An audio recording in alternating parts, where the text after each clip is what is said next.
خو یو حق چې هغه در باندې لرو هېڅکله طالبه مداهنت ونه کوي.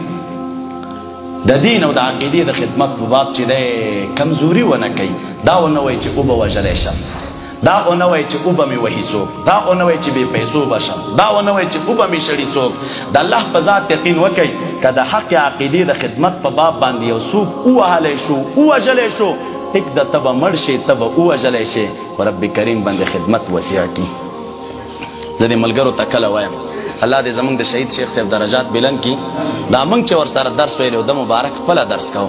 دا بیرون نړۍ چې به خلک د دارالحناف ته مدرسې نوم اورېده خلکو به سوچ دا و چې دا دارالحناف په ډېرې یو عظیمه ادارې په سوونو زرګونو خلک به پکې وي او دارالحناف یو مسجد و.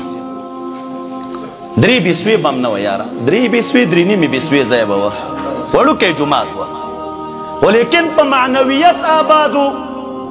هغه چا چې په هغې باغ کې مالیاري کوله او خدمت یې کو د دینه، نو خلکو دا فکر کو چې دا به رخصت کو، دا سلسله د خدمت به شنډه پاتې شي. هغه مبارک لاړ شهید شه. نن چې ما ته معلومه ده د الله په ذات یقین وکئ 12 د دارالحناف مدرسې زه پېژنم چې په هغې کې 300 طالبان لګیا دي زده کړې کوي.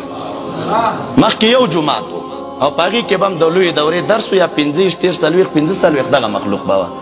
نن په هر دارالحناف کې 200 300 400 طالبان درسونه وایي. ولې؟ د چا په قتل د چا خدمت کټ کېږي نه، په قتل باندې، په سختیو باندې، په تکلیفونو باندې خدای تعالی دې دین ته وسعت ورکوي. موږ او تاسې به هم مخ کېږو ورسره، خو کوشش به مو دا وي چې هېڅکله مداهنت ونه کوي، په دین باندې په عقیده سودا ونه کوي، په خپل وطن سودا ونه کوي، د چا منشورونو ته پکې ځای ورنه کوي.